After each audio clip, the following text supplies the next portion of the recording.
anyone here? Hello? Alright, so we're recording already. Alright, where's the shots, man? What's up, man? Oh yeah, pull it out. We haven't.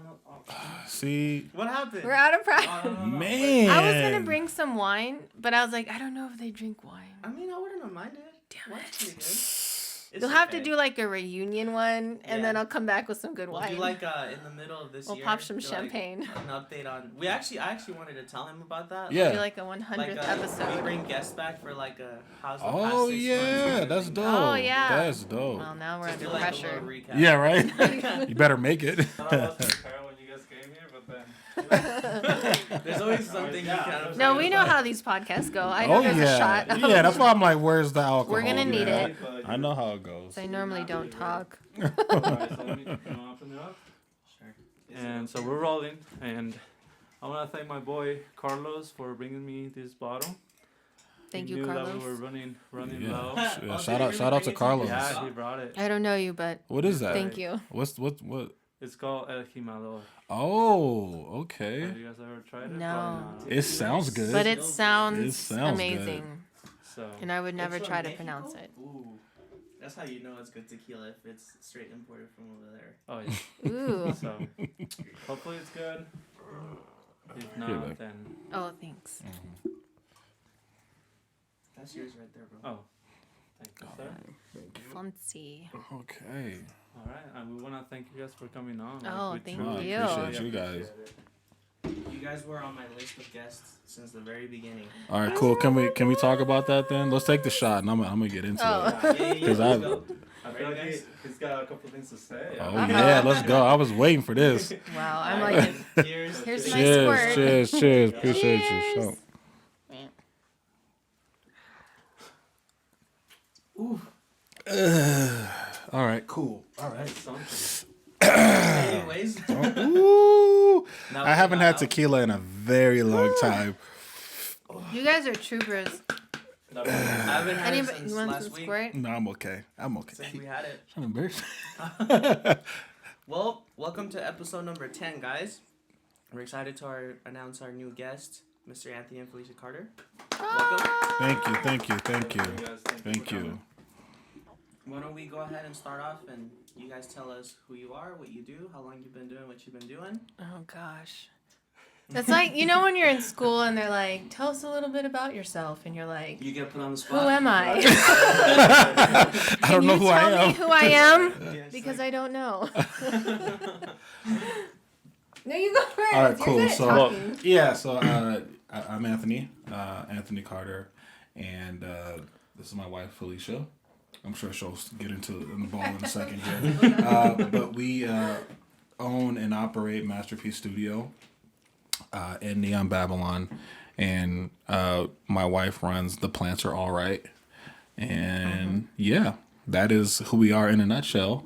Yeah, Okay. we're gonna be plugging, all All the those pages because it pages. sounds like Oh, you guys cool, have yeah. more Oh than gosh, one. I know. Yeah, we Yeah. do Actually, too This much. is this. All right. One thing I wanted to bring up was the plants are alright thing, because I just recently started like checking that out, and I didn't realize that was like all you guys too. Well, and you it know? kind of recently just became a thing, honestly. Really? And the only reason why it started to become a thing is because I have the time to do it now. So I recently switched jobs, and so it frees up Monday through Thursday. Oh, nice. So I just have to work Friday, Saturday, Sunday, and then I have Monday through Thursday to kind of do whatever Oh, cool. I need to do with the studio. And so what I did is, thanks to Holland Project, they do like a craft fair, and they include all these local artists, and they did it virtually this year. And so last minute, I asked him to ask Alana, who's part of the Holland Project. And I was like, hey, can you see if I can be a part of it? And she said yes. And so I put my planters into the project, and surprisingly, like, I wasn't expecting anything, and I actually got a lot of support. So I was very, that's very cool. thankful. Well, we were talking before we started recording. Is like, oh, what do you guys do? And you guys do work, right? You guys Yeah. have your full-time job and stuff. Yeah, full-time And so it's one of job. those things that as soon as you get some free time, you want to do something. Oh, else, yeah, right? absolutely. Yeah. Like, because prior to the job I have now, I was working 6 days a week. And so, especially since the pandemic, so we were working a lot. But now I work, well, for me, it's 3 14s. So but it's like That's still a lot it's of all time. consolidated into 3 days, and so I'm That's like, pretty nuts, I actually. can't Yeah. complain though. I can't. Yeah. I'm like, I mean, getting 4 days off is nice, but it's like, damn, bro, 14-hour it's like days. you work, Yeah. work, but I don't know. I'm probably the happiest I've been work wise because I get so much time Yeah. to do this stuff and And you get to be home basically at night. yeah, because since we've been open, it's like I feel like I've missed out on so much. Yeah. And even like on just home life and being with our son. Yeah. So now it's like, man, I can be mom, I can Yeah. be creative, I can do whatever. Yeah. So it's super fun. Yeah, like all summer long, you know, like you say, like all the meetings and everything that went on in the studio, my wife was never there. She never got a chance to be there because she was working 6 days a week. And so, like, we'd be in there, like, kicking it, laughing, you know, having fun. And then she would FaceTime and be like, quick, stop having fun. Like, pretend like you're not having fun. I don't want to get in trouble right now. You know what I mean? And so, like, I'm glad now that at least she's in the position to, like, she can be a part of it. Or if it's like, things go directly through her and I don't have to go at all. You know what I mean? And she's able to establish herself as an owner of the studio because for so long people just saw me and they associated everything with just me. And I'd be like, no, my wife. And it's like, but she was never there. You know what And I'm then when saying? they'd see me, be kind of like, so what do you do? And I'm like, I don't know. Like, I'm still trying to figure that out. I Yeah. have no idea. But I think now it's like with her schedule now, she's really able to be, you know, in the forefront of a lot of things. And I think it's great. Because now I don't have to tell the story anymore. She's able to tell her story herself, and Yeah. it's worked out really, really well. So I'm really proud of her. Let's talk a little bit about the studio. I just recently found out about that studio, and honestly, I'm very clueless. I'm pretty sure like the viewers or if anybody's listening to us, do you guys want to tell us a little bit about what it is? Like, what do you guys do? What's the main purpose of the studio and stuff?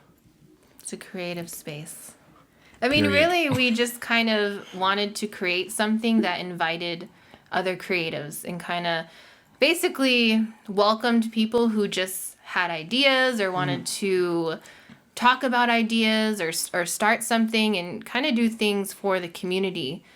Because I feel like up until now, places like this wasn't really known, if that makes sense. Wasn't really a You know, thing. so we kind of want to just do things for the community, for the creative community, Yeah.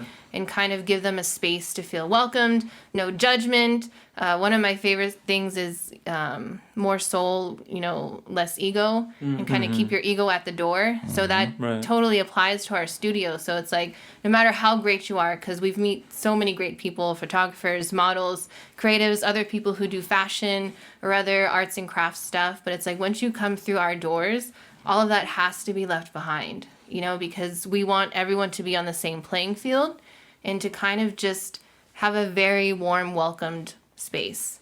So that way there's like no judgment or I'm better than Right. you, or you don't have to feel inferior. And that's the thing that we really don't want in our space. We just, you know, we're regular people. We're Yeah. humans. We all have ideas. Right. We all have things that we failed at, all things that we can do better than each other, and that's fine. But kind of create a space where, you know, we can grow from each other. You know what I mean? So kind of give that opportunity to network and connect. So how long have you guys like had the studio? Like how long have you guys owned it, and how was it like starting up something like that? You know, because I feel like not many people can say, "Hey, I own a creative space for the community," like she was saying. You know, so I'm very interested in knowing like how that came about. To be honest, it was something that we had discussed, you know, for years. Honestly, like a lot of the things that we're doing now were conceptualized while we're still living in Vegas. You know, so it was one of those things where we always talked about if we ever had a kid, we would raise the child in Reno. Yeah. And it was like, Like, half literally. half joking, half not. Like before we left to Vegas, we Yeah. were like, you know, if we had a family, we'd come back. Like we were sitting in Sierra Gold, and it was like 3:00 in the morning, and it was like, yeah, if we ever have a kid, we're gonna raise them in Reno, right? And it was like literally just like the path that was kind of set before us, where we had a kid and we ended up coming back. You know what I mean? But a lot of the things that we talked about were developed while we were there, in terms of like we want to build something and create something in a city that we come from, because I think it needs it. She thought it needed it. You know what Yeah. I mean? Like I always tell the story of me being a teenager and a preteen and wanting things and wanting to be a part of things that just Reno didn't offer. You know what I'm saying? And so one of the main components is to build something where we can attract those type of kids to where they don't feel like they immediately have to leave. You know what I mean? Like, we obviously encourage people to go out. If you have an opportunity in another city, absolutely take that chance.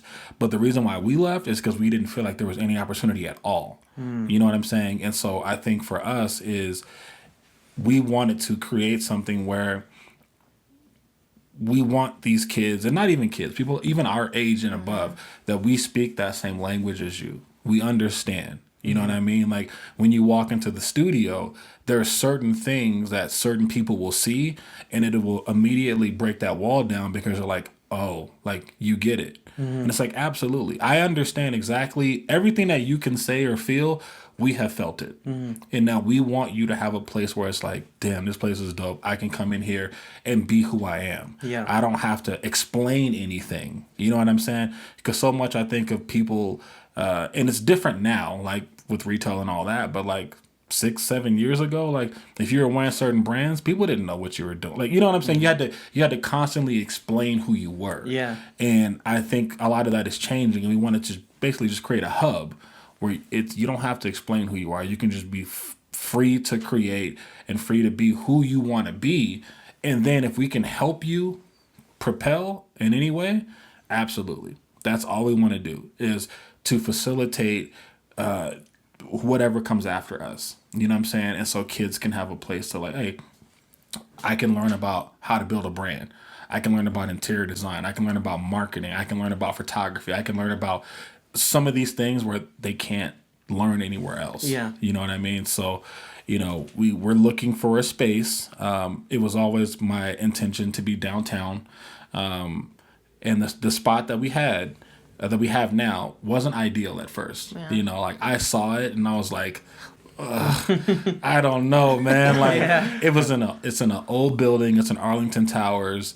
It's like in the corner, like, it's narrow. It had this back room where we're like, what the hell? Like, what are we doing in here? Like, you know what I mean? Lights, like, it was bad, right? But then it was just something like, I talked to my wife, I talked to some people that I trust, and it was like, if this is what you want to do, you have to sign this lease. Yeah. You know what I mean?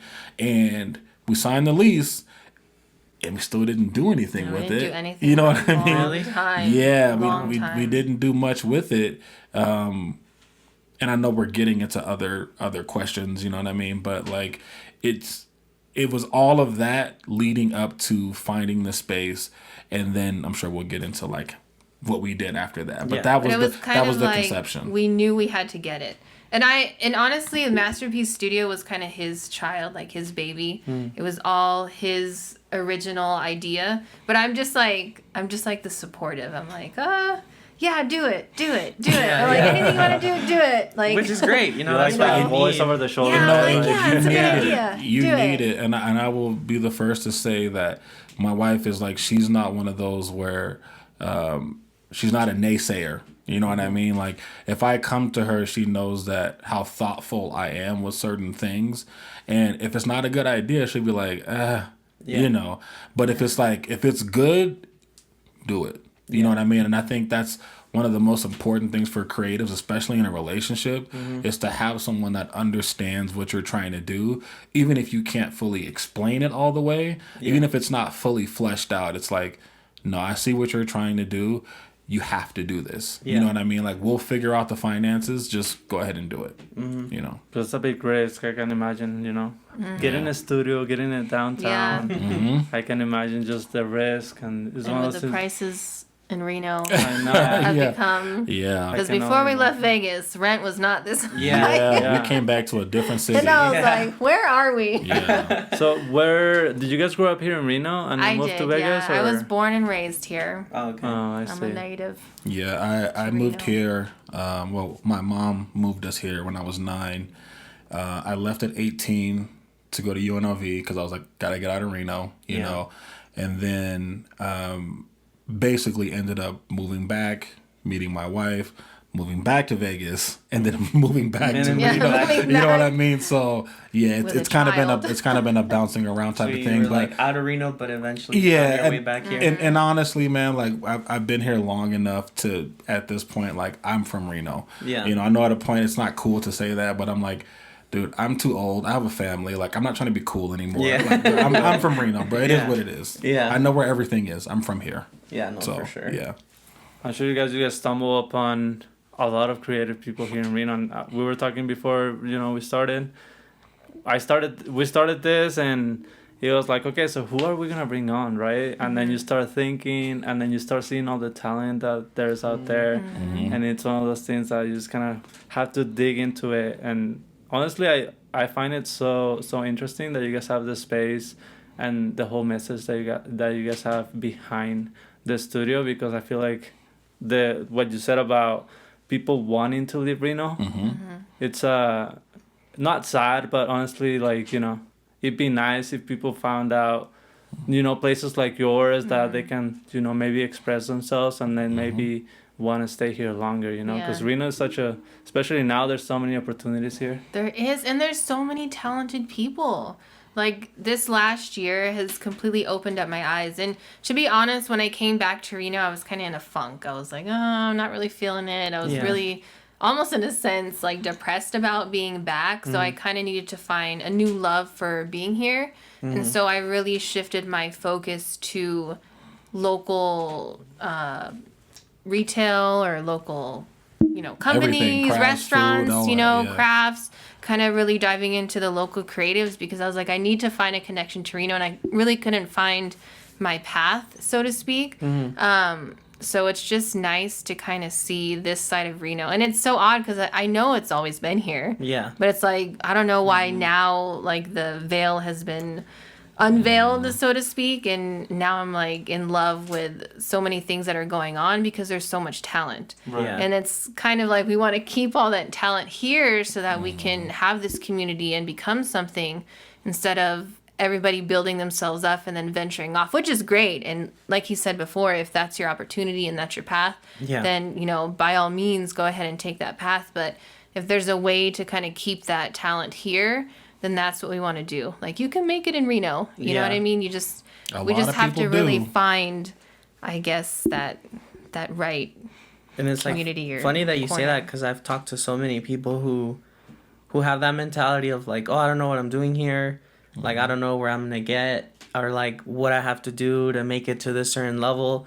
But then these are also the same people who aren't really like out there reaching out to other people, and they're kind of just trying to do everything themselves. And I always tell them, I'm like, there's so many other people with that mentality here. You just have to find them, and like, I mean, all of us in this room, like, we all share that mentality of like, hey, I get it. Like he said, like, I get where you're coming from. I get what you're trying to do.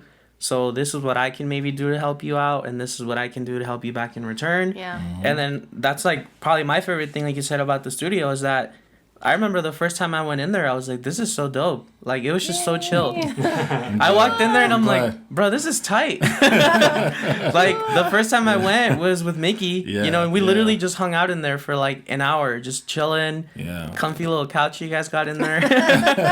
We were just hanging out, and I'm like, okay, this is tight. I see all the like prints on the wall, and then like it just feels like a very dope environment. Like, you walk in, glad. and like as a photographer, I'm like, dude, I would come and edit here for like hours. You know what I Oh, mean? Like, I could sit cool. here and just like edit Do my it. life away. That's something Come you and can do? edit. Absolutely. We Absolutely. have. Oh, really? No, Yeah. and I want to Come say, in. like, quickly, shout out to Mickey, because Mickey was a really big component of Absolutely. like expanding our awareness to other photographers and models. You know what I mean? Because as you know, like, Mickey with the photos. Yeah. You know what I mean? And there was a lot of times where like I wanted to reach out to you, but you guys already had a relationship, and I had a relationship with Mickey, or Yeah. we had a relationship with Mickey, to where it was like, hey man, come to the studio, and he FaceTime me, and I'd be like, why didn't you tell me he was coming to the studio? Like, you know what I'm saying? I remember that Yeah, FaceTime because I'm call. like, I've been wanting to meet him. We've talked about this. You told me about it You too. know? Yeah, and I'm like, So he got Nanders in there. He had like he would have everybody in the studio, and I'm like, you knew I wasn't free today. Yeah. Like, why did you do this? You know what I'm saying? So like, I have to say that, you know, honestly, if it wasn't for Mickey, you know, being as close to us as he was, I honestly, I can say, like, with certain photographers and models, they wouldn't know. You know what I'm saying? Because like, me inviting you into the studio and not knowing you and meeting you for the first time is different than someone you already know. And then like, already your guard's already down, so you're able to just receive it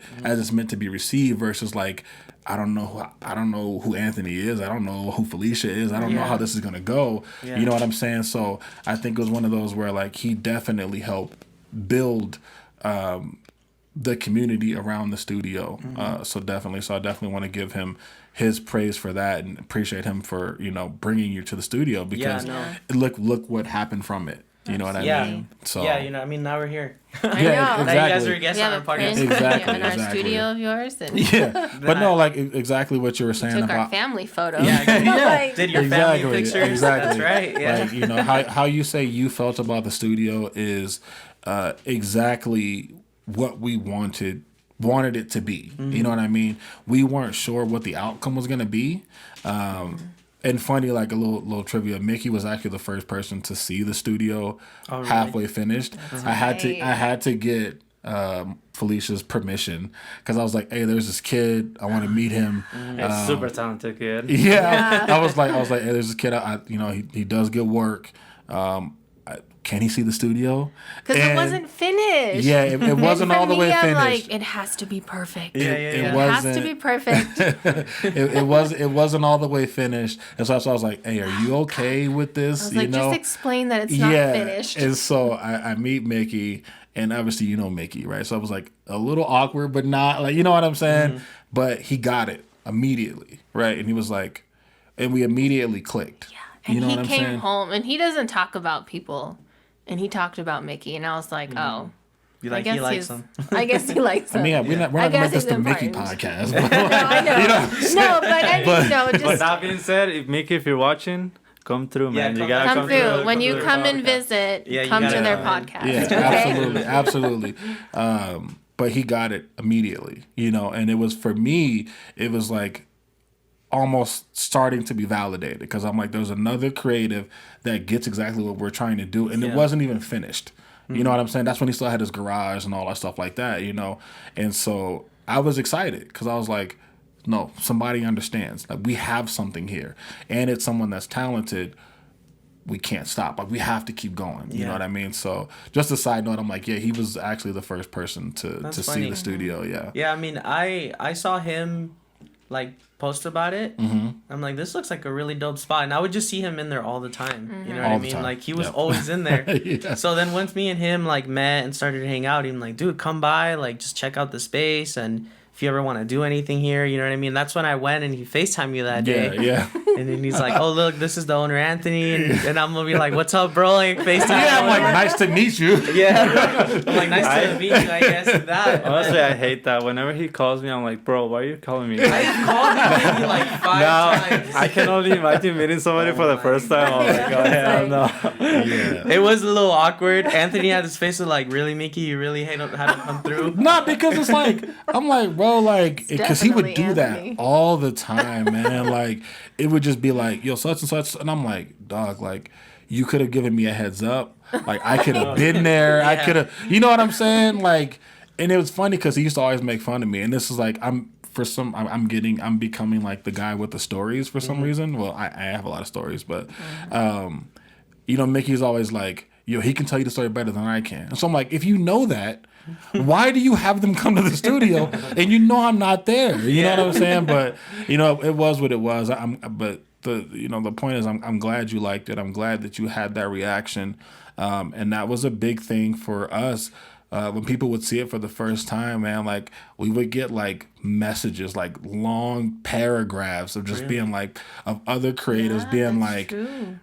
We have been waiting for something like this. Yeah. We didn't know that we needed it. You know, like, we've had people come to us and say, like, I had given up, but coming in there and talking to you and Felicia and seeing the space, now I'm motivated to get back to work. You know, and like we would see stuff like that, and it's like you start realizing that this is much bigger than us. You know what I'm saying? Like that was the goal, of course, is to do something to facilitate. But it's like you can always like hope for something, but even in those little moments, it was actually happening where people were like, "Oh no, I need to be here," you know, and it was like, "Damn, man, like this is so cool." It made all of it worth it. It made all of those like long nights and us like arguing over if the shelf was straight or not or whatever, you know what I'm saying? Like, and I have to say, anybody that comes in the studio and appreciates it, that was all Felicia. You know what I mean? Like I always say, like I helped pick the pieces, but she put it together, and she did it way better than I could have. Like a lot of that stuff, it wouldn't look as good as it does if she isn't as particular as she is. I have attention to detail when it comes to clothing and like art, but I have no time for interior design. I can't do it. That's not you, huh? I can't do it. I can't do it. I'm like it's straight. I don't care. I want to go home. We did Yeah. fight You know what I about mean? the shelves though, for real. No, I think it's funny you bring that up because I have like major OCD about like like Yeah. interior stuff. Yeah. And I remember the first time in there, I'm like, everything is so neat in here, bro.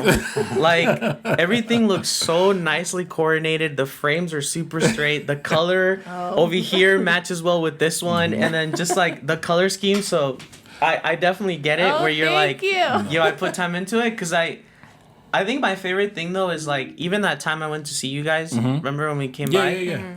Like I feel like every time I've gone in there, like the first time with Mickey and then with you guys, like how you were saying that people were like, "Oh, I'm really motivated to get into it." Yeah. I walked out of there with like a feeling of like, dude, I'm trying to do stuff.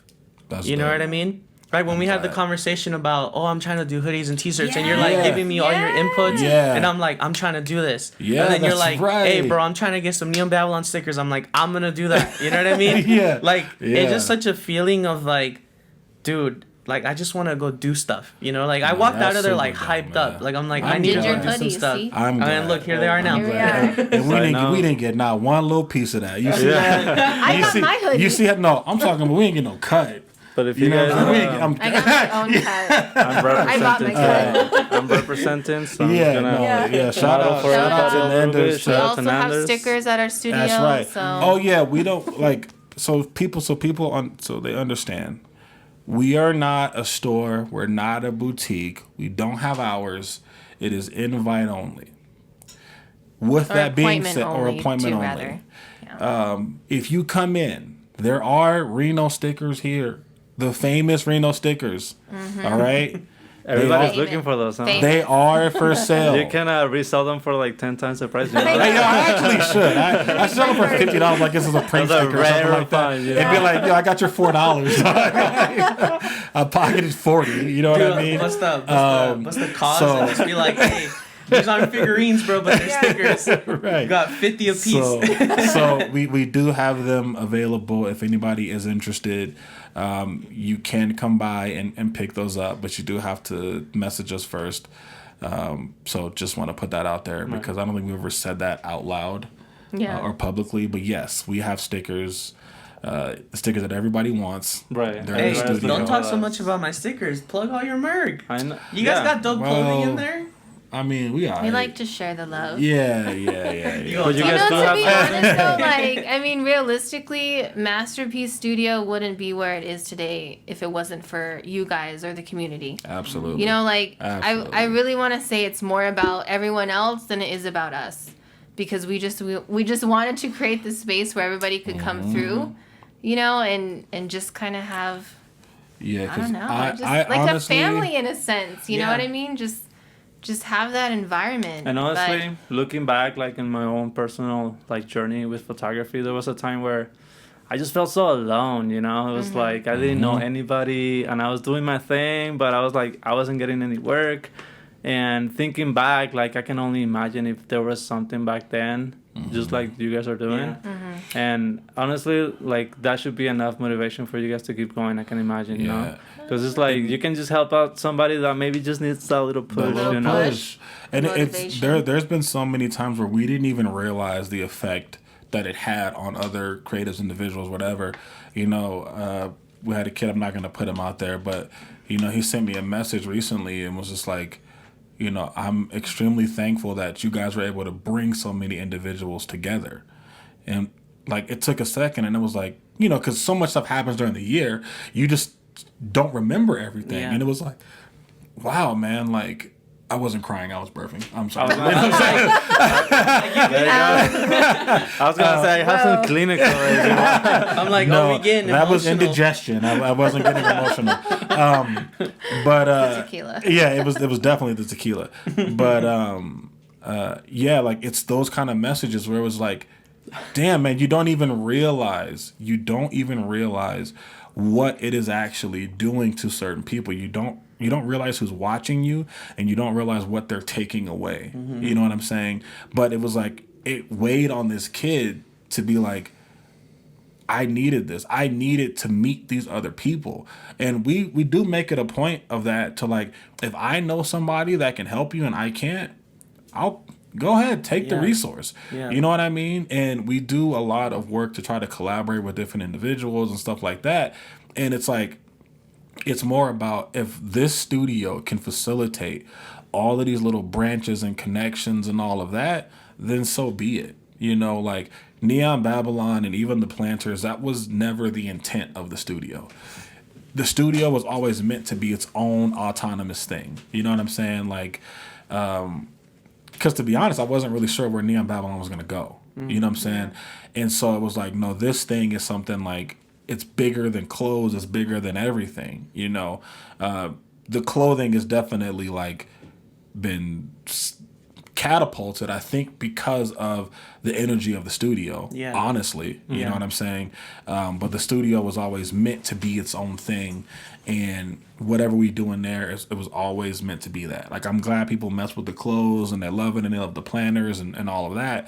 But the studio was always meant to be its own thing. It had its own message, its own vision, its own everything. You know, and just like you said, like even with his stickers and stuff, I feel like a lot of people want to support him just because the way he is, and I guess it's kind of like the same way, right? No, because I mean, I give him a lot of shit all the time, but he's actually very cool, you know. So he's a sweet guy, and so you know that kind of just. Sweet guy. No, if you have he is. Look at him. One like, right, yeah. Look at him. He looks sweet. He looks. I know. Very good with kids too. Like our photo shoot and how he dealt with our son, I was like, man. He is the ultimate babysit? Professional. Like, you know what I mean? Because I'm over here, I'm like, Keelan, stop. I know, He's like, like, no, he's fine, like, I got it. Don't worry about it. And I'm like, you sure? And it's like, and the pictures came out great, man. But it's like, but exactly what you're saying, it's people are buying into you as an individual. And I think so much of where like branding and marketing is going in this new era, it's so much about personal connection. Yeah. You know what I'm saying? And I think that's another big component of why the studio is successful, is because we're not jerks. You know what I'm saying? Right. Like, you guys are like great, man. we welcome anybody in that makes an appointment and goes through the proper channels. Yeah. You know what I'm saying? But we don't, like I said, there's no ego. You know, if you want to know something, we'll help you. You know what I'm saying? If you want to just talk, we can talk. If you want to, have a drink or whatever, as long as you're of age, we can do that. But we'll be honest too. Absolutely. There's Which no, is, I feel like, a good balance. Like, it's cool to be that person who's really nice and has all the nice things to say, but then don't sugarcoat. You know what I mean? Right, absolutely. Because I feel like for creatives too, like, you should never sugarcoat towards You gotta creatives. tell Like, them the if truth. you don't like what I'm doing or you think this is bad, like, let me know. Yeah. Because people aren't gonna, learn if you just got groupies all the time being like, Absolutely. oh, you're like goated or blah, blah, blah. It's Absolutely. like, nah, you gotta tell me, like, Well, I'm gonna be honest. Not everybody likes that. no. Not everybody likes it, right? No. And so I think that was one of the really beautiful things about the summer, where at any given moment, like, there'd be 4 different companies sitting in one room, and we would literally be sitting there collaborating on what we're gonna do when COVID goes away. Yeah. You know what I'm saying? And sometimes I would just sit around and just be like, holy shit, man, like, look at what's happening in here. And those are the moments where Felicia wasn't able to make it because of work, but it was like the groundwork was being laid for something much, much bigger. You know what I'm saying? And it was really beautiful to see, to where it's like you're saying, you can say something or come up with an idea, and you have 3 other peers in the room to be like, this could be better, that could be better, whatever. You had other photographers, like steel was sharpening steel. You know what I'm saying? Where it was like, okay, you could do this, you could do that, you can do this, but you trust it because you already trust that person's work. You know what I mean? The one common ground is we're all sitting in this room together. You know, the different brands would come in and we would talk about different ideas, things that would work, things that wouldn't work. You know what I mean? Some people liked it, some people didn't like it, but it is what it is. You know, like you're saying, like if all you have is fans, how are you going to get better? No, you don't. If all you have is people telling you how cool you are and how great your stuff is, when in reality, like it really ain't that good. You know what I'm saying? Like you're never going to know the truth. And so like we always have that, like I said, no ego. Like I'm not coming to you in a way that because I think I'm better, but in my experience, maybe. And I was like, you don't have to do anything that we tell you, right? This is just our opinion. This is what we think, and you do whatever you want with it. You know what I'm saying? Again, some people like it, some people don't, but that's who we are. At the end of the day, you can give people advice, and it's up to them to take it. You know, and I've always felt like, you know, I have a lot of photographers reach out to me. I'm sure they like reach out to him too of like, hey, what do you think of this? Or like, give me your opinion on this photo. And I'm the same way. It's like, I'm sorry, bro. If it doesn't look good, I'm going to tell you. And if you think I'm a jerk because of it, I'm sorry, but you want my honest opinion, you want me to lie to you, and you're not going to make any progress, you know? And the way I see it is like, if someone's approaching you about something, it's because they know that you have the experience. And, you know, in a way they might be like, well, I look up to this person, so I want his actual opinion because it matters to me based on the quality of their work or whatever, you know, or because I know this person and we have a friendship. And I've had, you know, dudes like message me like, hey, bro, what do you think about this? And I'm like, honestly, man, you should have done this. You should do this. Like the potential is there, but work on that. Some get mad and they just won't answer anything. Right. Others will be like, dope, let me send you something else in like an hour. And they follow it up. And I'm like, that's better. But you know, creatives are the most sensitive people on the planet. Facts. Most like, you know what I'm saying? And even she knows, like, if I feel good about a design and she walks by, like if I don't get but at this point I'm kind of used to it. If I don't get a certain reaction, I know when she thinks something is good, right? And I know when she's just like, oh yeah, no, this is cool, and I'm like, this isn't that good. This isn't that good. You know what I'm saying? Like it's one of those where like, you know, if you are really true to your art, you will be able to take some of those criticisms and feedback and then apply it. There's some sort of what was the word? Some sort of pride that goes behind what you create. Absolutely. Because like I said, a lot of the things I say is just from personal experience. And at the beginning, like I said, I didn't really have anybody to like, you know, show my work or whatever. And I'd be like, oh, this is great, right? But now looking back, it's like, oh, that looks horrible. Like, I wish somebody would have told me, you know? So maybe just kind of be open to the idea of having people give you positive feedback or, you know, or constructive criticism. Yeah. And you gotta know who you're doing it for. You know what I'm saying? Like, if you are doing this just as a creative outlet, as a creative form of expression, then it shouldn't matter what someone else thinks. If you are putting it out for public consumption and also for people to pay you, you can't just be like, well, it's good because I think it's good. That's fine. But then you also got to be okay with no one supporting it. You know what I'm saying? And so I think for a lot of creatives, they have to understand why they're doing certain things. You know what I mean? If you're doing something for consumption, you're going to get criticism. Yeah. You're going to get praise and you're going to get criticism, right? Because you put it out to the world. Once it's out, it doesn't matter anymore. You know what I'm saying? And you can just either be like, man, that stuff could have been better, or everybody's idiots, right? That's kind of how you feel. You know what I'm saying? Like, nobody gets me. And it's like, hey, maybe your shit's just not good, bro. Like, and you got to understand that. You got to understand that just because you like it doesn't mean everyone doesn't mean it's good. And that it's good, yeah. You know what I'm saying? I just feel like, see, my mentality with photography or whatever it is I've always done is like, if I enjoy it, that's dope. Does it mean that everyone else is going to enjoy it as much as me? No, but that's okay because people have opinions. We're all different human beings. We're not going to see the same thing and be like, this is dope.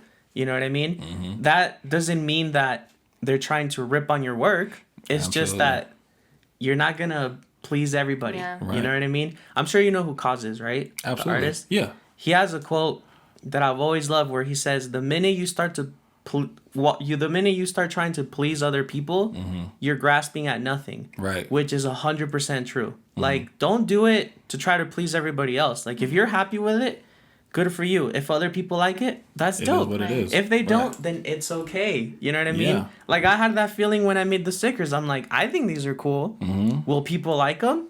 I don't know. A lot of people like them. I'm sure some people didn't. Some people were probably like, what the hell is that? And it's like, it's okay. You know what I mean? Yeah, Like, absolutely. that's fine, bro. I feel like in a way you just have to be realistic sometimes. Like, what do you want to do? Yeah. You want to make money out of this? Because sometimes I feel like, you know, like, let's say I'm editing a photo or something. I want to do this crazy stuff to it. But then I'm like, this is like a product, you know? I can't just do whatever I want with it.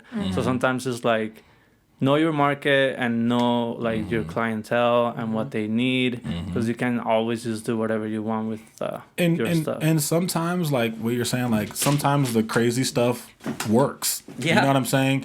But at the same time, I do think it's important, like you said, like for you, you're at a certain aesthetic level now. You're at a certain taste level. You know what I mean? And so your level of this is good could be different than somebody else's level of this is good. Yeah. You know what I'm saying? And what I always try to impart on other people is like, who do you want to be? Yeah. You know what I'm saying? Like, who are you trying to compete with? If you just want to make something to make it, that's fine. You know what I'm saying? But when I sit down to design something, I'm competing against not only myself, but everyone that I consider great. You know what I'm saying? And so it's like, I'm not looking to just be the coolest brand in Reno. You know what I mean? Like everything, it's for the city, it's about the city, and I always champion the city. But in terms of how it looks, I'm trying to be on a scale of anyone in the world can look at it and be like, I want this. You know what I'm saying? And I can put my own spin on it, my own flair, whatever it is. But you have to figure out what your taste level is. Yeah. Like Cause is an exception, right? He's an amazing artist. You know, he's consistently good. So for him to say, hey, this is good enough for me. Yeah, if it's good enough for Cause, it's pretty good. It's pretty good. You for know a what lot I'm of people. saying? You know what I mean? So Yeah. it's easy for someone of that ilk to say that because they've been around. They've done a lot of trials and tribulations. They figured out what worked, what didn't work, and stuff like that. And I think a lot of people just don't have that experience. Yeah. And they don't have certain levels. And that comes with experience, training, education, all of that. Because like you said, something you thought was cool 5 years ago, you look at it now and you're like, this is horrible. Yeah. You know what I'm saying? Now, if you looked at it 5 years ago and thought it was bad, and you look at it now, or you thought it was good then and you think it's good now, then that shows that you've not evolved at all. Yep. You know what I'm saying? So you have to constantly be battling what you think is good and constantly trying to elevate. And I think not enough creatives, especially in a city where like not a lot of people make a lot of money being creative, the bar isn't very high. Yeah. You know what I'm saying? So it's going to take individuals putting the bar almost out of reach to be like, if I want to be better than them, I have to be better than them. You know what I'm saying? So yeah, for you, it's different. For somebody coming up, they may not, they can do something half of you and be like, this is the dopest thing I've ever seen in my life. Yeah. Everyone's going to love it. And you're like, no, it's not good. You know what I'm saying? So yes, do things that make you happy, but you should also be trying to be as best as you can be. Oh, You yeah, know what I mean? I 100%. think, don't mean to interrupt, No, but I'm I just done. have this idea. So I'm like, let me talk about it, I'm gonna forget. But I think one of the biggest life lessons, or one of the biggest life lessons I've had. So I used to play the violin, and my cousin, he's my cousin Dom, and he's a violinist out here, and he teaches in schools, and he also teaches privately, but he's a very good violinist, and he's taught prodigies, or he knows prodigies in music, pianists, violinists, and so he taught me. And I was really good, you know, and my family thought I was really good. Like, I did things for state, I went to competitions, Oh, wow. I did all these things, and then there was one day we were having a violin lesson, and he literally sat me down because he could tell I wasn't practicing, and so I wasn't doing well in my music for that week, and he's like, you're good. He's like, in Reno, you're good. He's like, but to the world, like, this is the world, or the rest of the world, and this is where you're at. And he's like, if you're better being down here, then that's fine. And to me, that meant you have to understand, or at least know your comfortability at the level that you want to be at and where you want to compete.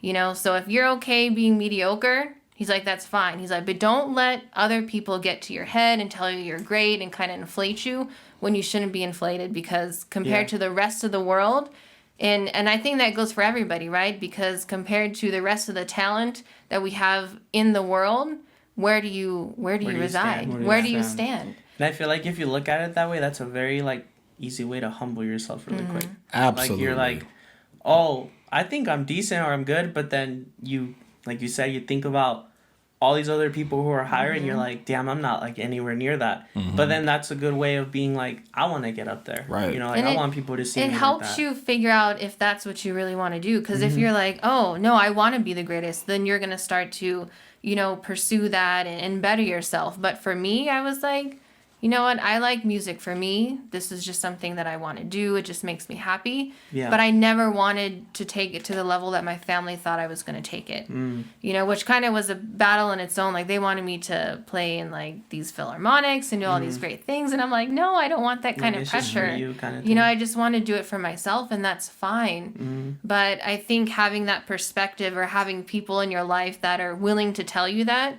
will definitely help you be sure in your path and your decisions, you know. It's hard to find these days, I feel like, that sort of environment too, because like on social media you get a lot of validation from everybody. And sometimes I think, and I'm like, man, I'm getting all these positive comments, but I just kind of wish somebody would tell me like straight up, you know, like if I'm messing up or something. And so you just kind of like, you might not see it, but you want to like look for those places. Yeah. Those places where people can give you some feedback, can tell you straight up, like, because it's easy to post a picture and then you get some comments, oh, this is dope. And then you kind of like, you know, it gets to you. But, you know, that's why I really love the idea of the studio and the fact that you guys don't sugarcoat things and stuff. Now, It's the other like, where do you reside in exactly. the world of other photographers? I know, Not just somebody who's like, oh my God, I don't do photography, so you're a photographer. And I don't know if this happens to you when you know, post a picture and then, you know, a week later you're just like, like, what did I do with that? You know, like, what was that? What was that all about? I mean, I'm not gonna lie, dude. Like a few years ago, like Instagram was like super important to me as far as like, if I posted something, I would really like take in heart like of the number of likes and comments. Yeah. I mean, I want to say that was like 3-4 years ago, because I like, to be blunt, I really don't give a shit about any of that anymore. It's like, I'm gonna post whatever I want. If you like it, cool. If you don't, it's fine, bro. Like, it's okay. You know what I mean? But you know why? It's because you're getting money now, baby. Like, you know what I'm saying? Like, it doesn't matter if you get 500 likes or 5 likes. As long as people keep booking with you, you start realizing, like, okay, it has less, like, you start looking at these things as tools and not validation, right? So, like, Instagram, social media is a tool. Yeah. You have to use it as such, right? It's your resume now. You know what I'm saying? So if I'm just going to use it to showcase my work and try to get more bookings, then I don't really care what anybody says. But if all you got is that, that's your currency at that point, because you weren't making all the money off of it. Yeah. You know what I'm saying?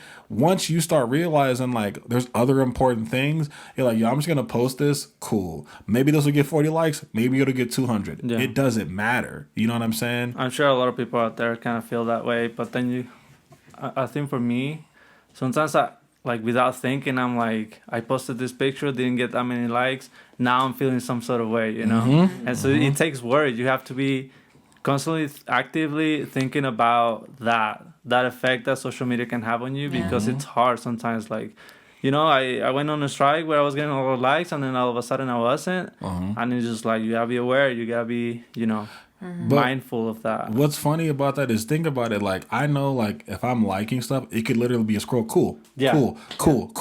Right? So you know what a like means to you, and it doesn't mean much. But when you're on the receiving end of it, you can't separate that. You can't separate the fact that I got 300, 400, 500 likes, but I got 2 sales.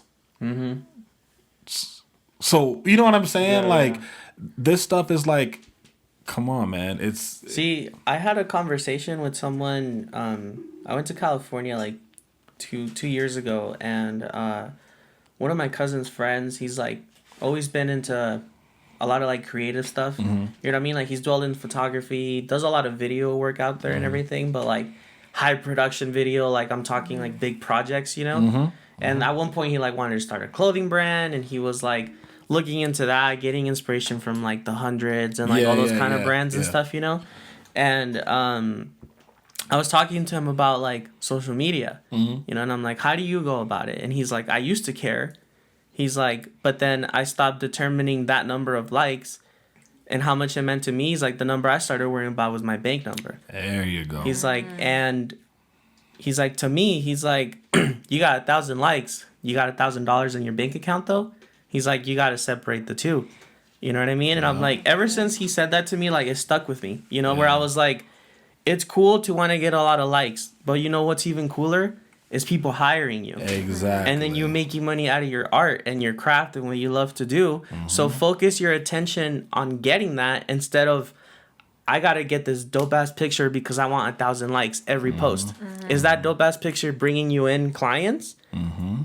You know, like there's, especially for photographers on Instagram, they feel like they have to post a certain thing to keep their feed the same, or like, oh, I'm a landscape photographer, so like I'm never gonna post portraits. And I'm like, are you making money from those like landscape shots you're taking though? Like, are you selling prints? You know what I mean? Because like I always tell photographers, I'm like, hey, if you really want to make it out as a photographer and be full time, you got to realize that you got to grind it out. One, take as much clientele as you can. Eventually, when you get to a point where you're like, I don't have to shoot like kids because I'm not really into that, or I don't have to shoot families because I'm not into that. I don't want to shoot weddings or whatever. Yeah, or like I'm not a wedding person, so I'm cool. But it's like until you get there, like grind it out, you know? Get that clientele, build up your resume, and then stop worrying so much about, oh, if I post these family pics, is it only gonna get 50 likes? Or if I post this one person out in this mountain in this dope outfit, that's gonna get 400 likes. So should I keep doing that? I'm like,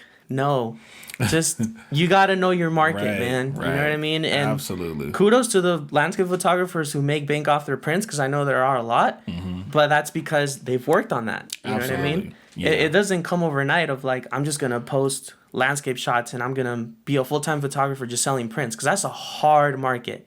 You know what I mean? Like, if you're selling prints for a living, kudos to you, bro, because that's a hard market. Okay. Yeah, like for landscape photographers, man, that's hard. Like, I think as a photographer, the easiest route to being a full-time photographer is doing portraits, or unless you link up with the right people and you get some sort of brand deal, so you're shooting landscape for stuff like that, then you're chilling. You know, like if you're shooting for like North Face or Patagonia, you're straight. Absolutely. You know? But it's like, other than that, you got to start off a little smaller, you know? And I know photographers on like Twitter who work with brands all the time that shoot a little bit of portrait for fun, but their main focus is like commercial work.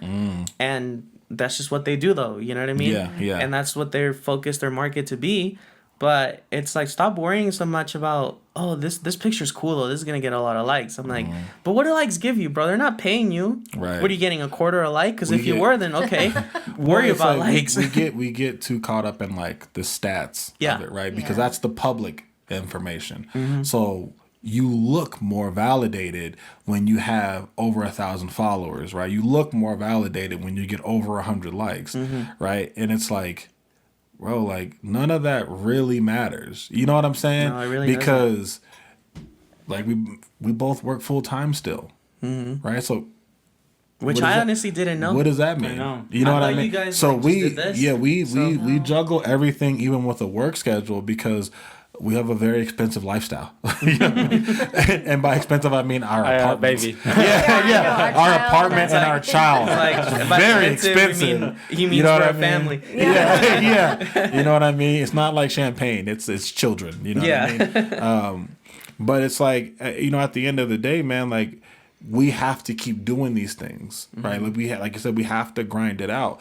And I'm sure from the outside looking in, it looks great. Like, you guys are killing it. And I'm glad we get the support. And luckily, we do make enough money to, like, we're not, like, in a food line, you know what I'm Yeah. saying? Like, God forbid, like we're able to sustain and all of that, you know. But it's like we are old enough to understand that we need to get to a certain point before we're done with the job type of Yeah. thing. Yeah, You know yeah, what I'm yeah. saying? Like Which we're not. we did do you it know, once already. Because when we were in Vegas, we also had another business. Yeah, Mm. yeah. And it was the food business. And that was probably the hardest thing I've ever done in my life. It was like, And what was it? we had a meal prep company, and it was called Simple Meals by Fee. Oh, Mm. And okay. it started randomly, Yeah. like out of nowhere. But there was like really no overhead. Essentially, you know, people pay you, and then you use what they paid you to make their food. Mm-hmm. And it just kind of blew up because the industry out in Vegas needs food that's healthy. It's Yeah. very You know? fitness oriented And competitions. it was really good. Like, we made really good money, but it was stressful. It was like, hard. Yeah. I'd be like, It was tears, hard. like blood, sweat, and tears. Oh, Like, wow. all that's Oh yeah. true. Like, oh yeah. you know, and Oh, so yeah. I realized, I was like, oh, that's not for me. I find it interesting that you guys got caught up in, you know, putting out the studio in 2020. Like, how was the year for you guys?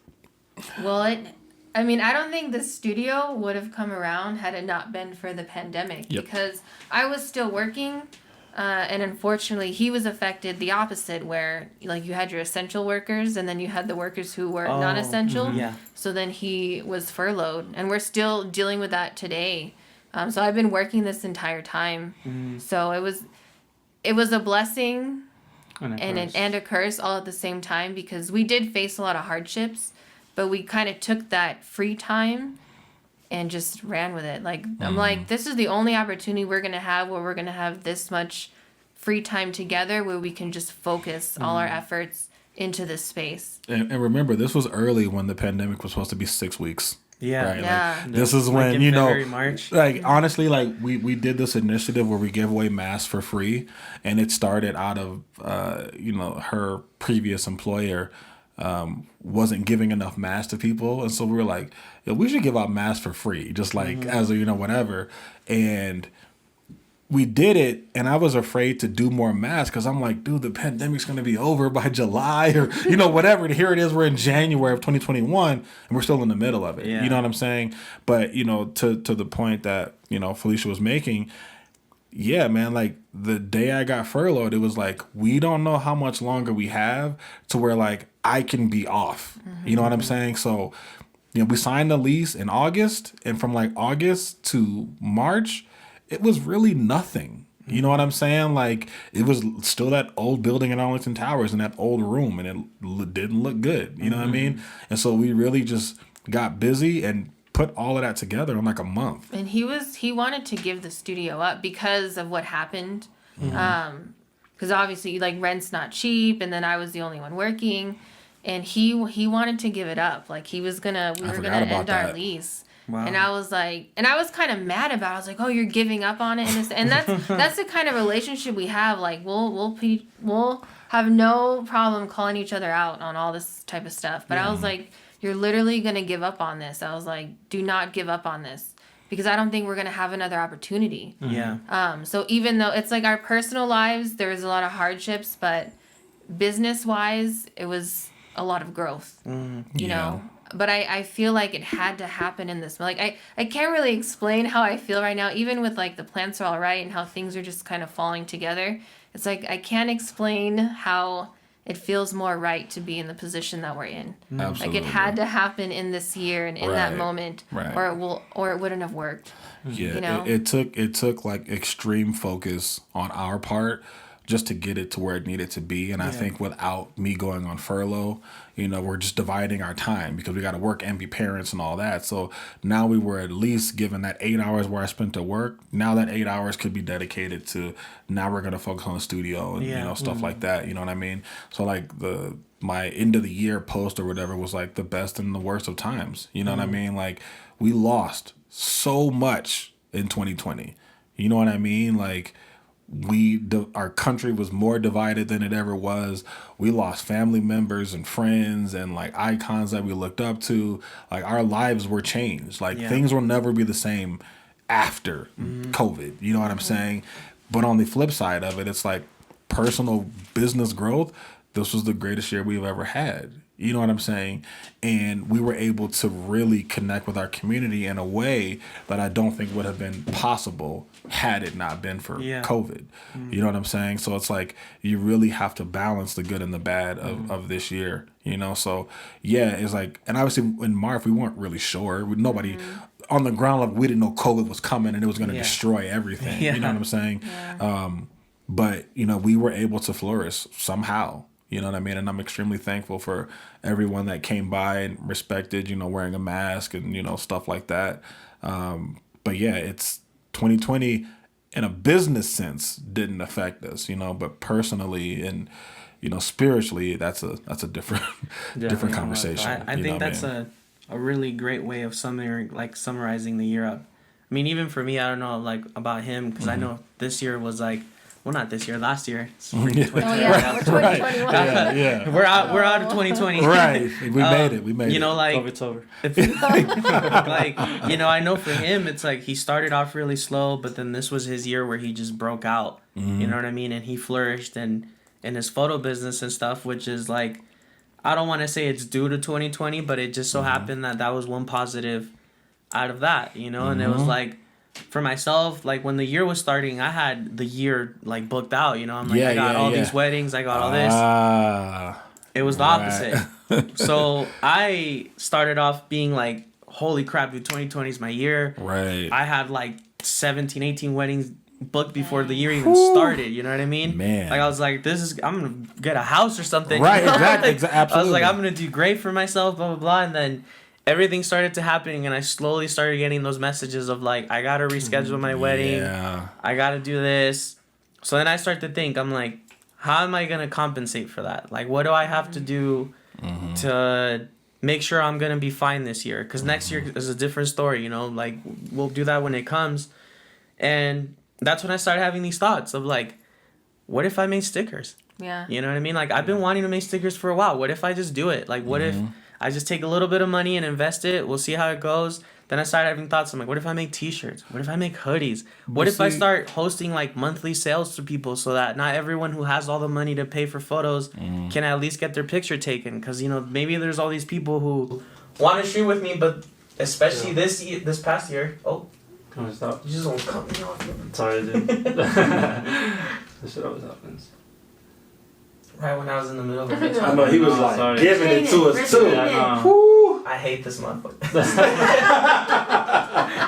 Like hit someone in the chair. You gonna beat my ass? I would have been his ass. He's getting We're his gonna have ticket. to talk about this. Hey, we should go. When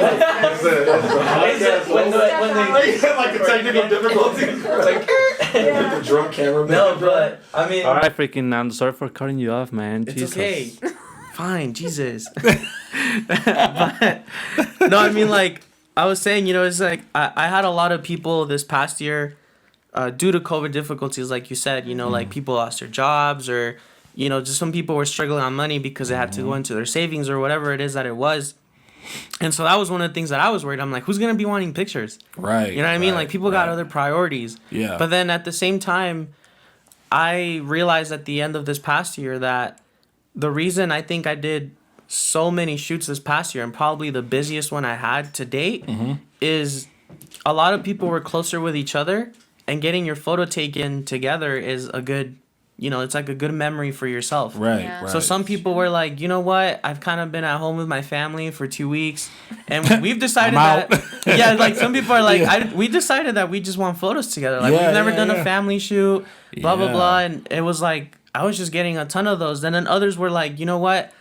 I've always wanted to shoot with you. I just unfortunately can't normally afford you, but you're hosting these deals, and I think it's great because right now people still want their photo, but there's a pandemic, you know what I mean? Right. So I don't got all the money to spare. Yeah. And I to me, it was great doing that. And that's why I kept doing it the whole year. I was like, you know what? This is just going to be a thing for me. I'm going to do 6, 7 a month. Yeah, no, that's good. Hop right in it. You know what I mean? And that's what people did. They were just like, hey, I've wanted to shoot with you for 2, 3 years. Like I've been following you for this long and this and this and that. And to me, that was great, you know, because I'm like, look, I'm still giving you something that you're going to enjoy for hopefully years on end.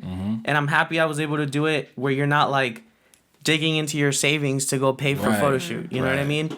And as far as like the weddings go, obviously they all got moved, but now there's hope for this year for a lot to happen. Mm-hmm. And I just felt more bad for the couples, bro. I'm like, you got to reschedule your Yeah, wedding like their that. wedding. Like, We Yeah. almost did. Yeah. But so I it's refused. like, it's just, I don't know, man. 2020 was a year, but But wait, what are Oh, you wait, you we guys got- got married this I past year, right? refused to. We got married in July. We Oh, got no married way. in the middle of COVID. It Like was COVID kinda- officiated our selfish. wedding. It was really selfish, and I explained that in my toast. I was like, it was very selfish of me to still want to have a wedding, but we have been waiting for so long. Right. We've been together for almost 8 years Forever. now, and it was like, It's time. really, Yeah. really, Yeah. you know. Yeah. And Those so, like small intimate weddings were yeah, it also was pretty really nice. small, and Yeah. like, and my sister And and, it my was parents did up their backyard. Like, I cried when I saw it because they really put a lot of that's work awesome. into that. So it was like a little backyard wedding? Little backyard. Well, we had our wedding in San Rafael because Oh. it was like open space, and it was just right as they did the first phase of reopening, so they That's allowed right, it yeah, for a 'cause, yeah. smaller Oh, wow. group, Yeah. and then we had the reception, and At the house? my At our parents' house, yeah. yeah. No, it a was lot of perfect. people were still able to make it work, which is Yeah. nice. you Yeah. know? And I we mean, got the like our weddings- mask shot, so we like were the weddings I did I this. think now that you say that, did Mickey take your photos? So Mickey did photos on film like unexpectedly, but PJ PJ did them, right? Oh, he did our 'cause I photos, remember yeah, seeing because it. he's Yeah. my Yeah. friend, and Yeah. And he then doesn't Jarek did the do video. like weddings, and Jarek's like, I don't do weddings, but I'm like, please do my Just wedding. do it. You Yeah. guys See, are that my was friends. and that was the. I looked at that and I'm like, it's rare. I'm like, we had 3 artists Doing it. doing our wedding. Yeah. And I'm like, all of these pictures, they're gonna come out fire. got all the- Like, you know what I'm Yeah. saying? It's gonna be fire. Because it was like, and like PJ like absolutely killed it. Yeah, like, those were great. He sent I us remember like seeing those. 300 photos, and I was like, I like every It's single so one of much. it. Like it was just like it was beautiful, man. Like he really did his thing.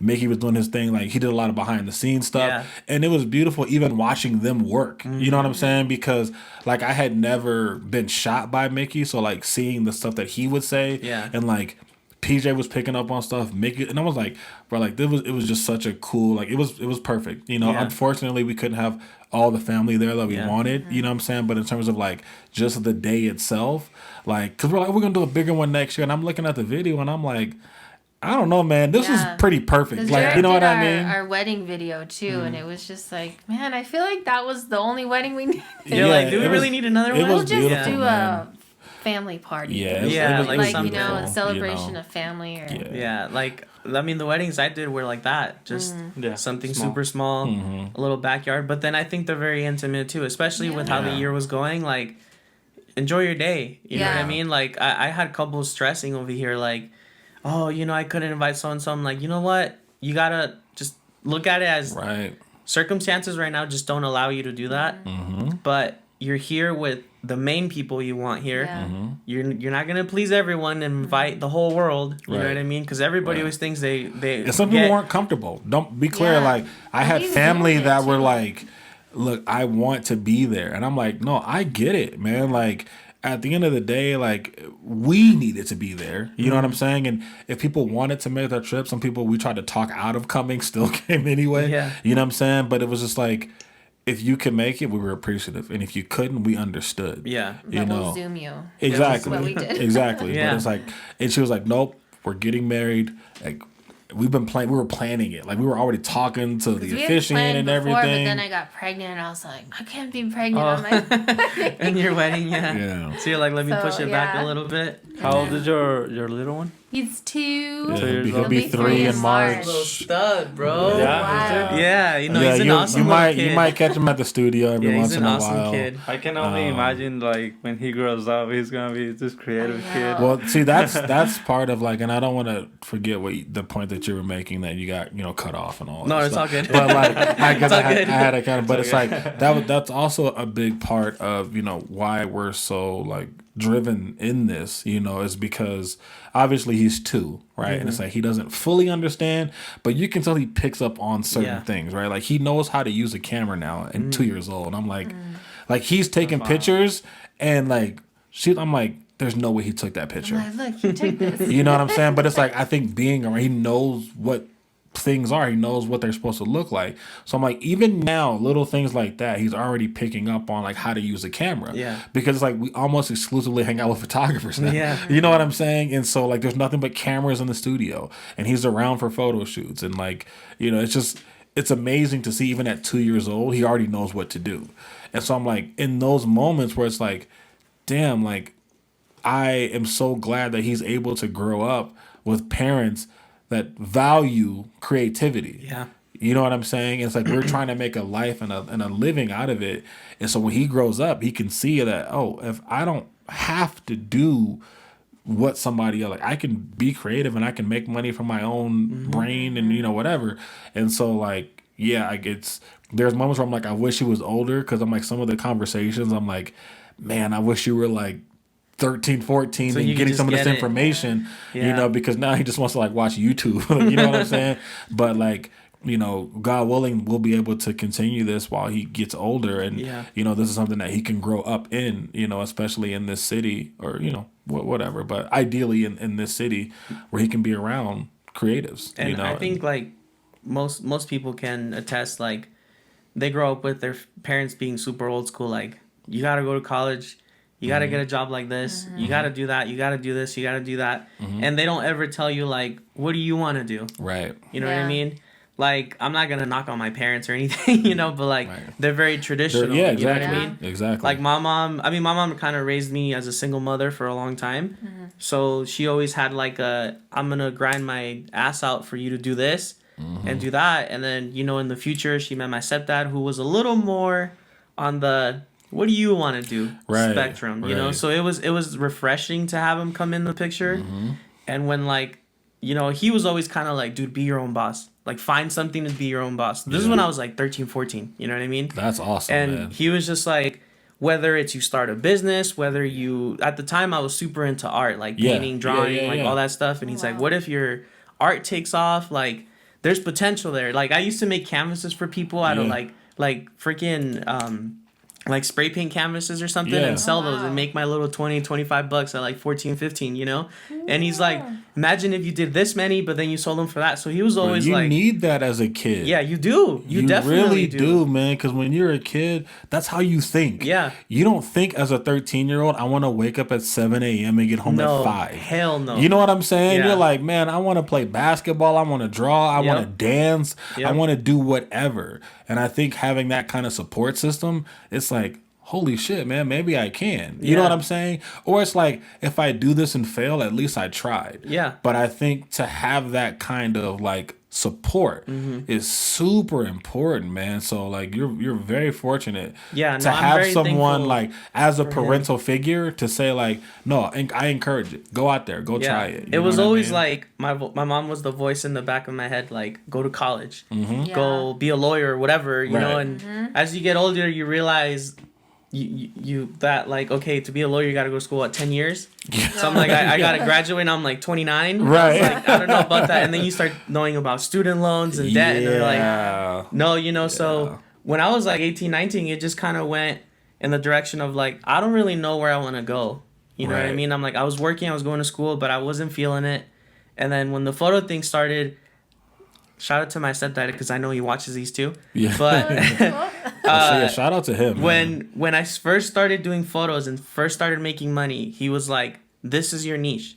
He's like, stick to it. Wow, man. And I was like, are you That's sure? crazy. That's And he really was like, are you cool. sure? I was like, and he's like, well, he's like, look, you're good at it. Uh-huh. I think you understand marketing. He's like, because you went to college for business. He's Yeah. like, I think he was always like a business oriented person. Yeah. He's like, I think you've picked up on the things I told you. He's like, if you really want to do this though, he's like, do it and try to really do it. He's like, it might take you 2 years, a Damn, year, man. 5, 6, 7, 8 years. He's like, you might not even be full time by the time till like 30. He's like, but you know what? Just go for it. And he did. And then eventually when I got to that point where I need to make the decision of, do I keep doing the normal college and work thing or do I try this out? He was the first person I approached, and I'm like, look, this is kind of what I have in mind. I kind of want to leave my job. I was working at Yeah. Patagonia at the time, you know, great company, Yeah, whatever. absolutely. And he was like, how much are you making right now? I was like, I'm making more than over there. He's like, then leave. I was like, Wow. All right. Hey, does he need any other stepkids? Cause like I have a younger brother. No, does he want us to? He said, does he have any other? No. Oh, you mean like, does he want? Does he want any more? No, that's super cool, man. super Absolutely. I mean, I'm talking mess, but no, man, I think that's so cool, and it's and I mean, now that I had a parental figure tell me that, I'm excited to have my own kids eventually and pass that to them. So I think it's dope that you guys are like, we're gonna keep doing this so that our son grows up around it and sees it, because you just never have parents telling you at 8, 9 like, you want to be a photographer when you're an adult? Go for it. You want to be a painter? You want to be a musician? You want to be a graphic designer? Like whatever. Yeah. It's always like, go to college and go get an office job. Like I would much rather our son figure that out before he becomes a liability in college and changes his major every year. Oh yeah. You know what I'm saying? And it's like, I think you're telling an 18-year-old to figure out what they want to be, and it's like they're just leaving home for the first time. You know what I'm saying? Give them an opportunity to just explore different things. And it's like, I knew in high school, like the path that I'm on started in high school, and my mom was very supportive of that. Like, this is what you want to do? Yeah. Go do it. You know what I'm saying? It's like, she may not be able to be there financially, but as long as you have that, like, my mom thinks it's okay, so I don't really care what anybody else thinks. Yeah. You know what I'm saying? Like, I was making models of stores and clothing when I was in high school. Damn. So it was like, it was always something that I wanted to do. Like, I was designing clothes when I was 14. And so it was like, it was always there. But you need that parental support. You need someone in your home to say, you're not crazy. Like, it's okay to do that. And if you want to go to college, I encourage it. But if not, you better do something. Like, you're not just gonna sit here. It's like, you're not what I'm saying. You gotta do you know? something. Yep. You know what I'm saying? Yep. But yeah, that's what we want. But to your point of like, you had to figure out another way to get to it in 2020. I think that is the power of the creative. Creatives had to figure it out. You know what I'm saying? This past year. And there was a lot of people that deemed themselves creative and that you saw them die. They fell off, right? Because it was like, what? Like, you know what I'm saying? While everybody was like going 200 miles an hour because they had all this free time and room to create, other people that didn't work at that same pace, what are you doing? They just fell short. You know what I'm saying? Like, you got to be agile. You know what I'm saying? Like, if this thing isn't working, cool. You know what I'm saying? That's why we started doing like the performances in the studio. You know what I'm saying? Like, we started looking at like, it was kind of an awakening in this city. I don't know how much you guys pay attention, but I'm like, damn, bro, like everybody got a studio now. You know what I'm saying? Like, including myself. Including the one that we're in. You know what I'm saying? But it was like, it's less of a like competition thing. I think it's great because it's like everybody kind of woke up. Yeah. And they were like, yo, we can do this shit ourselves. You know what I'm saying? And I had a conversation, with a good friend, and basically was like, now we're going to see who wins. You know what I'm saying? Because everybody kind of like took it upon themselves to do their own thing. You know what I'm saying? And now we just got to see who's going to be consistent, right? And so for us, a thing about constantly evolving and how do we get better and be different, it was like, Jarek, shout out to Jarek Image. Like, he is now doing his music thing, right? He's the creative. I'm going to do this, right? He shoots a video in the studio, and I'm like, what the hell is this? And it was like, this is beautiful. We have something here. You know what I'm saying? And so it's like, now that's another component. That was never the intent. It was never part of the original plan to do, our version of Tiny Desk in our studio. Yeah. But it was something that was like an opportunity presented itself. Like, we're very like message, like if something comes at you, you got to capitalize on it or it's going to go to somebody else. Yeah. You know what I'm saying? Exactly. So it was like, now let's do it. Let's get to work. You know what I'm saying? And now we have that component as well. And now we are now involved in the music community here. You know what I'm saying? And it's like, it's beautiful to, again, see the circle expanding and expanding because we got to be creative and we got to figure it out. Yeah. You know what I mean? So, yeah, that's really cool. No, I mean, I think it's really dope that you guys are just, like, expanding into every horizon and not just staying in one single lane. You know what I mean? Like, if there's all the lanes to get into because the opportunity's there, then go for it. Especially, I feel like, for you guys and how many things you guys have going on. Like, you are a family. you have a baby. Well, I mean a little kid. I don't want to say a baby, but Yeah. a 2-year-old, Yeah. which is that age where they're like, you really gotta be He's there. a 2-year-old adult. Yeah. And then you have the plants thing. You got the clothing brand and the studio. Mm-hmm. Like that's a lot to balance, and plus your full-time jobs. Mm-hmm. So in a way, like to me, that is already like, look at these people, man. Look at what they're all doing. Like if they can do all these things, why can't your lazy ass manage one thing a day? You know what I mean? Because not everybody's built like that. Exactly. But we love. He's like, I built different. no, but Anthony's like, I'm built honestly, Hey, I got 600 overnight. I'm built different. yeah, I got 600 in my sleep, baby. What did you do today? Call me what I Stimmy mean? Turner, bro. Yeah, exactly. And I got 1,200 because I got a baby. You know what I'm saying? Like, anyways. But no, honestly, man, like we do this stuff because we love to do it. You know what I'm saying? Like, thank God that now we're in a position to like, when we drop something with Neon Babylon, it sells immediately. Mm-hmm. You know what I'm saying? Like, it either sells out pretty quickly or it sells out over time, but we don't really keep stock because stuff keeps selling. Yeah. You know what I'm saying? But it took a long time to, to get to that point.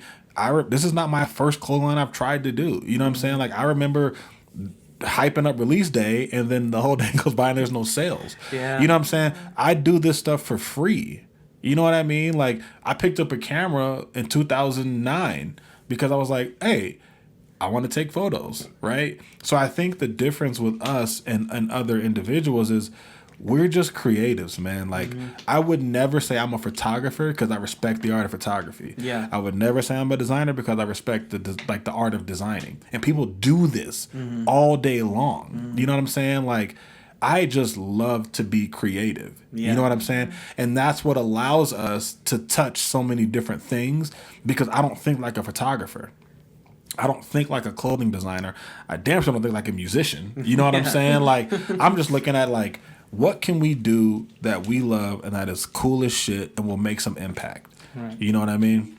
I feel like in 2020 we had this wave of creativity. Everybody was getting into it, but now we're in 2020 and 2021. I'm sorry. Dumbass. Yeah. Nobody Like, thinks freaking it's dumb. Are we still in 2020? See, no, it was a nightmare. It was a nightmare. That's what it was. Right. 2021. So what are some of do you have any projects coming up that you would want to maybe share with us for 2021? What are some of the things? Because I don't think that 2021 is going to be anything similar to 2020, you know? I don't think there's going to be that huge Yeah. wave of creativity or people just starting out and just giving it a shot. I feel like we're going to see a lot of either they continue with that or they fall off, like Or you get said. exhausted. Yeah. So what are some of the things that you guys have planned for 2021? I think for me, my focus is going to shift more to the plants. Okay. So I'm really trying to basically plan what I'm going to do with that. And I already have ideas and I already have some opportunities along the way. Like somebody reached out locally and was like, do you want your planters in our shop? Nice. And That's huge. some other people reached out that have connections to other big things. But I'm like seeing the vision of how I want it to play out. So it's almost going to be like little releases. So almost like fashion, you'll have like your fall release, your spring Oh, release. cool. So I'm gonna do Nice. stuff like that, and it'll be one of a kind pieces. So once those are out, those are done. I had And never it's seen not that. just Yeah, gonna me be like it'll always be the planter or something with the ball, but it's gonna be a little bit different. But I'm really gonna focus on the artistic side of it. So all of it's gonna have like a vision, a story. It's in my head it looks great. Yeah. Right. It's gonna So go I'm crazy. excited for my first drop of the new Yeah. planters or the balls because when you go into the studio, like you see the backboard, Yeah. and then there's the 3 balls. So that's gonna change into the new theme of the balls, Okay. and I'm gonna have 2 pieces that are a little bit different. I don't want to Don't say. don't say spoil too it. much. But it's gonna be different. I think it's gonna be pretty exciting. But what I want to tie into that is the photography piece too, because I took the photos recently of the balls on the chairs, and that actually got a pretty big response. So I kind of want to tie in like an artistic way to photograph, almost like the lookbook for the balls.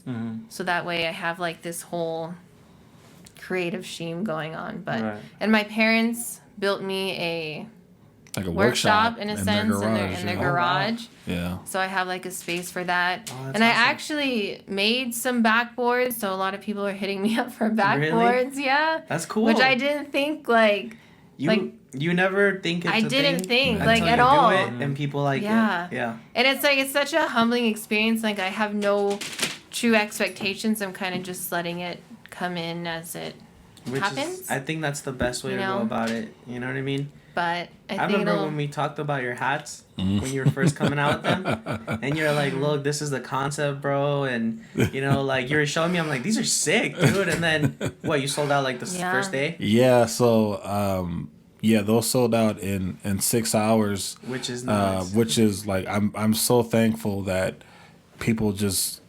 Man, they showed up. You know what I mean? Like, and they had been showing up really all summer. You know what I'm saying? But that one in particular kind of was like, holy shit, like, what's going on here? You know what I'm saying? And along the way, like, there's been other little instances where I'm just like, what? Like, you know, people coming in and buying certain things, and I'm just like, how do you know who we are? You know what I mean? You know, so to Chava's question, basically my goal for this year is to be able to quit my job and not skip a beat in terms of finances. So I'm going to be going 700 miles an hour with everything. So if you were sick of me last year, get your vomit bags ready. You're really going to be sick of me this year. My man's everywhere. You know what I mean? So I think that what we were building upon in 2020, you know, we're just going to take that and just try to be more expansive, more inclusive. You know, we're really all the messaging that we put is not a gimmick. You know what I'm saying? Like, we are trying to establish something here. We're trying to create a scene. We're trying to create a community. You know, we are trying to advocate for people of color getting in these spaces, in these rooms, and these conversations. So you are just going to see that more and more and more from us.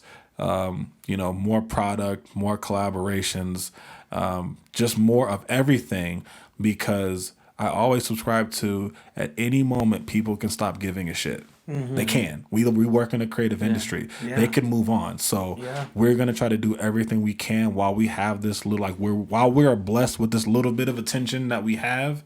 We're gonna try to do everything that we can and help as many people as possible, you know, in the process. So like I said, that's why, you know, I'm joking, but I'm like, no, I want to be everywhere because we have a much bigger mission at play, you know. And I feel like there has been a lot of progress done, you know. We've seen a lot of, like, I don't know how you guys feel about this, but like the community is starting to feel like a community more. Yeah. And there's a lot of support. Yeah, in a way, it's kind of what we're trying to do, you know. We want to bring them in so that way, you know, whoever watches or listens, they can, you know, maybe find out about another creative and stuff. But definitely the work's not even close to being done, you know. Absolutely. You just have to keep pushing and, you know, just keep doing your thing, because I mean, I love it. Like I've been seeing you everywhere, so it's been working out.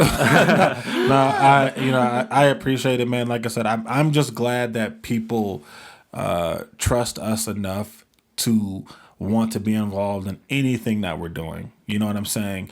Like, one person buys it, I'm happy, man, because I always joke and I'm like, our friends are our worst supporters. You know what I'm saying? But you need that to be the case to run a business. Yeah. You know what I'm saying? Where it's like, our support comes from people that didn't grow up with us. You know what I'm saying? But they're able to understand what the message is. When I explain to people what Neon Babylon means, like, I see their, like, jaws drop a lot of the time, because they don't understand, like, how thoughtful things are with us. You know what I'm saying? Nothing is by mistake and everything is on purpose. Like, we care about every little detail. So yeah, man, like, I'm glad that people care enough to spread our message for us. You know what I'm saying? So thank you to everyone that has been, you know, supporting us up to this point. And, you know, hopefully you guys continue, because I want to keep making stuff. So please keep supporting it, you know. And if you want to go ahead and just plug all the things that you have going on, plug them again, so that way people can go and follow. So I have the planters at The Plants Are All Right. Yeah, on Instagram. Yeah, The on Plants Are All Instagram. Right. The Plants Are All Right. I have an Etsy shop too if you really wanted to order. Yeah, check that So out. yeah, Yep. so that's start. I haven't really like. I think you need ads to be really popping on Etsy. Yeah, you Yeah. I did like an ad for Instagram for my page, and I got a few more likes. But There you go. There you no, I go. think even the fact that people just randomly follow, I'm like, oh, cool, new follower. Yeah. I don't even know. Like this whole Instagram thing, I'm so new at. I'm probably the worst Instagram marketer. It's probably super awkward. I try to take videos. Like one time I tried to take a video and it took me like 10 tries and then I never posted it. I was like, I can't That's do how I this. feel. Like that I is feel a true that, yep. skill. I don't even know how we have a podcast because This is the most. the both of us are so awkward, just talking in front of Yeah. a camera. Bro, but let me say, before I plug anything, we talked about it. Reno told you I was going to get at you. I'm sure you guys had already discussed the podcast prior to you doing episode 1. But I remember when you came in the studio and you were like, bro, like I got this podcast and I'm going to do it. And I'm like, cool, man. Like that's dope. And he was like, you said, you wanted Mickey to be one of the first guests and all that. And you were like, I want you on the podcast. And I was like, yeah, man, absolutely. Like, I fuck with everything. You mess with everything you're doing. You said your dad watches it, so whatever. I mess with everything that you're doing. You know what I'm saying? No, he don't care. Okay, cool. All right. F Say word. it. F word. But I was like, absolutely, man. Like, I'd be honored, And I remember like when we did the family shoot, and I was like, what's up with the podcast? Just seeing what's going on. And he's like, yeah, man. So we got like blah blah blah blah. And I'm like, well, I guess we're not on the podcast anymore. Like, you know what I mean? He thought I excluded no, listen. He named like 7 people, and I'm like, huh. Okay then. right. And I was like, you know what? Jeez. But you know what though? I was like, at the end of the day, like, we're not photographers, man. And I think what you guys are doing But is they say absolutely creatives. It's for creatives. absolutely, For but they're creatives like photographers. creatives. They're photographers. also, side note, we never say the name of the podcast on the yeah. episode. Yeah, Wow. For creatives, by For creatives. creators, by by creators. It's in the Yeah. name, guys. Yeah. You It's don't in the have to be a name, you know what I mean? photographer. So when he hit me, when he was like, "Hey, you want to be on the podcast like next week?" I was like, "Yeah." Like, what do you mean? We already talked about this. I had to you put know? him on check really quick. You know? You thought I forgot about you? You're next, bro. Come through. But no, man, like I think stuff like this is really, really cool. And the thing that I love the most is that it's not like some like rinky dink operation, man. Like you guys are like you're really doing your thing. Like it looks really good. You know what I you. mean? Yeah. So It's still a work in progress. Yeah. I mean, You honestly, gotta do for it to an be a work in episode in the progress. studio. Oh yeah. That would I'm in the that'd mix be of dope. their Dope. 100th episode at ours. Oh, Shout out yeah. to Caesar and Sean. Oh That my would be gosh. sick. So But- I know you guys asked what we doing there. So like. You should. Like I said, it's an all-encompassing space. So, we've had other people shoot their lookbooks in there, their editorials. People have done their podcasts in there. I was able to be a guest on the Diamond District podcast where they did their first video podcast in the studio. Oh, I saw that. That was nuts. Like, and I love those guys. Like, that was craziness. We up in the mix shot there, 100th episode in there. So, again, we wanted to create a space where creatives felt like they were at home. You know what I'm saying? So we absolutely want people to utilize the space for those reasons. It can facilitate, 5 to 6 people if you really needed to. But I do know that there's value in sometimes going out of your comfort zone and being in a different place and, stuff like that. So, you are able to utilize it for that purpose if you want to. Yeah. No, that would be tough, Yeah, man. I'd be down Because with this that. room is like, we improvise, I had a bed in here and I was like, You have the floor. I guess I have a studio, I guess I have a That's space, good. but Yeah. that would be nice, man. Like, Yeah. Maybe the next time we do like a catch up series, we'll do it there. Yeah. Because That would we're be sick. kind of like gonna do episodes with guests and then like Touch kind of review touch all the back guests and we've been touch in and then that kind of thing, like eventually. So I think that'd be cool. Maybe for that one we'll come through. Yeah, tight. absolutely. Because I want people to know that even though Mickey was in there every single day, shooting in there every day, it is not just a photography studio. Yeah, Like, you know it's what a I'm lot saying? More than that, for sure. And so like it's a showroom, it's a studio, it's a think tank, it is a pseudo bar. It's all of these things. And if we pour drinks in there sometimes. You know what I'm Pull saying? up. Wow. Oh yeah, shout out to Tintor too. Tintor really laced yeah, us. they Oh hooked my us god, up. like anyways. Like they laced us properly, and but again, you don't have to be a photographer to come in there. You know what I'm saying? If you are and you want to do something, absolutely.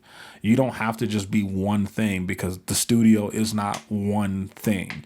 Even if all you see is photography, there's 10 things that you don't see that other people are in there doing and utilizing the space for. So, you can come in there for a multitude of things. And if you don't know, Masterpiece Studio on Instagram, follow us in a message. My wife she runs the Masterpiece Studio page. I run the Neon Babylon page. So if you have any questions or anything like that, you can always reach out to us. We will reply in a timely manner. Timely, I guess, whenever, you know what I mean? 3 to 5 business days, you'll get a response, you know what I'm saying? But yeah, man, we're here for everybody. We want to make some impact and make some connections and make some money, so. There you go. All right. You heard it here, folks. You heard it here. Go follow, go support your local creatives. Thank you for watching. Thank you for listening. It's been crazy to receive the feedback from some people, and so we're definitely gonna keep with it. I love this podcast. Maybe. This is great. Thank you, man. We appreciate that. Maybe the next one will be, at the Masterpiece Studio. Who knows? You never know. Keep an eye out for that. Yeah. All right. Well, thank you for coming. We truly appreciate it. And we wish you the best of luck for 2021. Thank you. 2021. I saw this one meme. You realize that 2021 is just basically 2021. That's right. So it kicked all of our asses. It won. But with that being said, we're out. You want to joke?